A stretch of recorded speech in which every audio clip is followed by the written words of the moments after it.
we know why Mama V is confused. It's her birthday. And of course, we're celebrating this amazing woman all day long. Happy birthday to you, Mama V. Hello, good morning. It's Thursday, and we have just one last quarter to go to the end of 2020. As the year rolls on, I wonder whether I might ask you something. How are you getting on?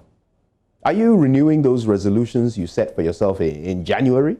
Are you doing that on a daily basis? Are you doing a little something towards your goal every day? Or have your dreams not yet left the quicksand of the drawing board? Have you found it a little difficult to stop thinking and start acting? Now, don't feel bad about it, my friends. I know the feeling. You know, we've spent all these years waiting for a big break to come our way.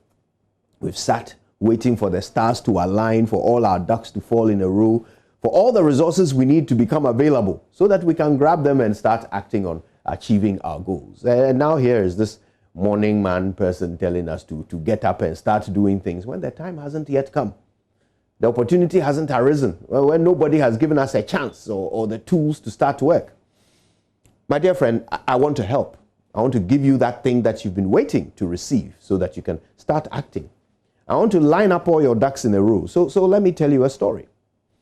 A man once went for a walk in the wild in search of inspiration.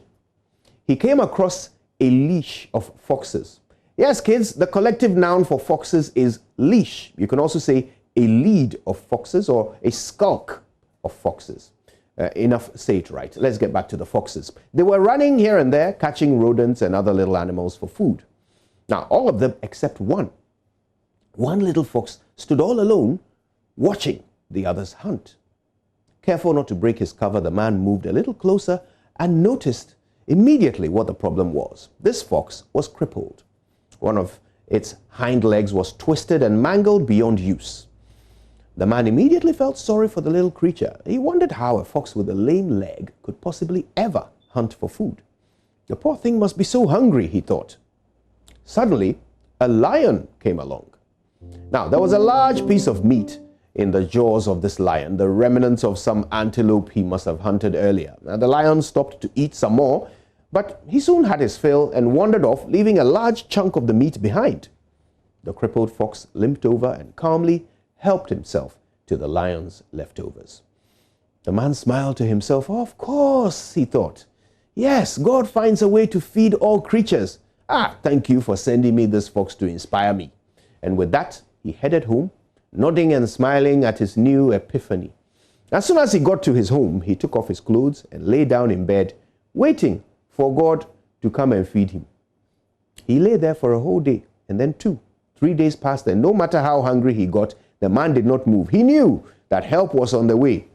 He got weaker and weaker, but he still did not budge. He knew his doorbell was going to ring any second. Someone was going to bring him food. Now, just before he passed out, an angel appeared to him and asked, Master, what do you think you are doing? With all the strength he could muster, the dying man explained that he had seen in the wild, a certain event that had caused him to decide that God sent me that crippled fox to show me what I must do. The angel shook his head sadly. Boga, you have deviated.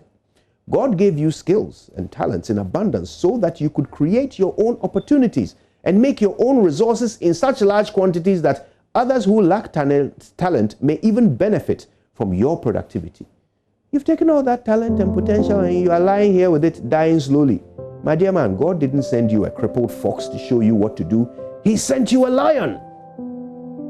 My dear friends, I understand. Resolutions are tough to stick to and revolutions are daunting.